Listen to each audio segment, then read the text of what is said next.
Joining us today from the nation's capital, Abuja, to discuss this is Mr. Pelumi Olajengbesi. He's a human rights lawyer. Thank you so much for joining us on the program.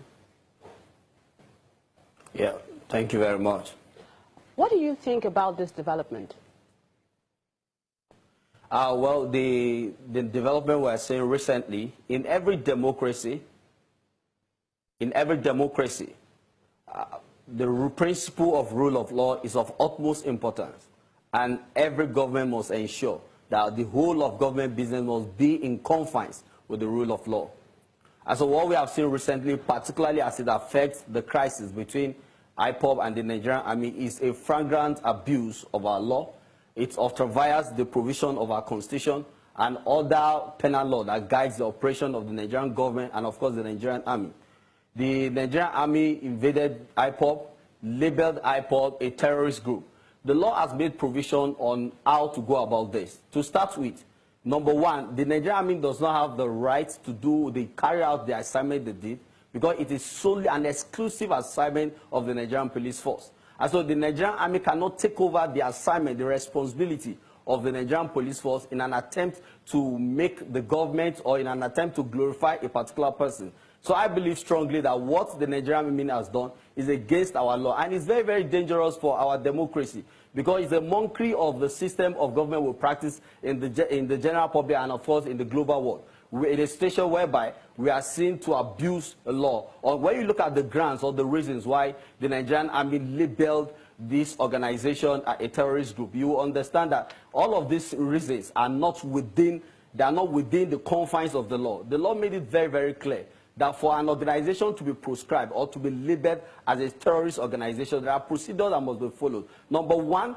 the Inspector General of Police or the AG, that's the Attorney General of Police, or the NSA, the National Security Advisor, is supposed to prepare an application to the courts, and the judge in chamber can grant that application. However, such an application must receive the endorsement of the president, and that's the provision of the law. And the judge has the responsibility to check the basis and the grounds of this application. We must be able to differentiate between civil disobedience and, of course, civil disobedience and terrorism. There are laws on ground to checkmate people who have done things that are contrary to our laws. We have the law that has to do with treason. We have the law that has to do with murder. We have the law that has to do with civil disobedience and all of that. So I believe strongly that if an individual or a group of individuals has done something contrary to our laws, such people must be treated within the confines of the law. However, proscribing the organization or declaring the organization is a deliberate celebration of ignorance, which is very, very terrible. So I think it is important that the Nigerian government should review our action.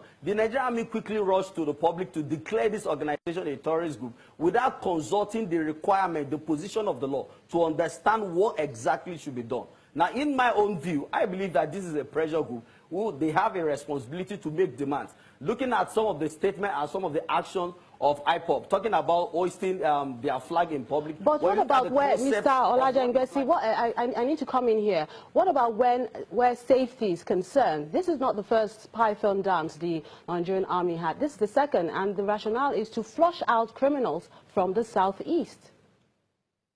Yeah, the business of the Nigerian army is not to flush out criminals in the society. The Nigerian police force have an exclusive duty, looking at our constitution section 215 sub 3 specifically, mandated the Nigerian police force with the instruction of the Nigerian president to ensure that public safety of property is guaranteed, is secured in our society. So when you talk about public safety, it is an exclusive assignment that has been vested in the Nigerian police force. The Nigerian army can't take over the Nigerian police force. They were not trained to work within the human or the community system. They are trained to fight war. So it is only in a situation where there is insurrection, that is when the Nigerian army can step in with the direction of the president. However, when you are talking about public safety, the Nigerian Police Force is an organization where you look at the Nigerian Police Act, they have the sole responsibility to ensure that there is public safety is guaranteed. And all of this must be done within the confines of our law. But what about the Southeast governors? They did what they did in the interest of the people. The Southeast governors? Yes.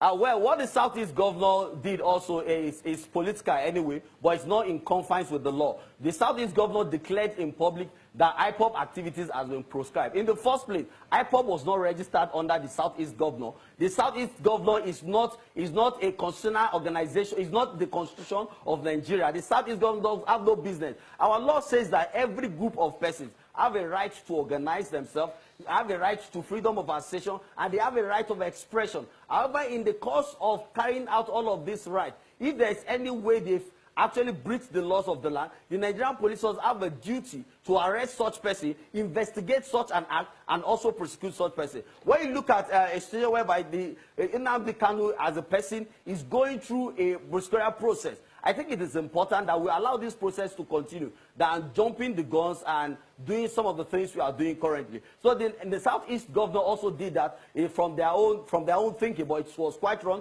It's against our law, it's against our constitution, and it has no place in the history of Nigerian politics. Thank you so much for coming on the show. We have been speaking with human rights lawyer Mr. Pelumi Olajengbesi.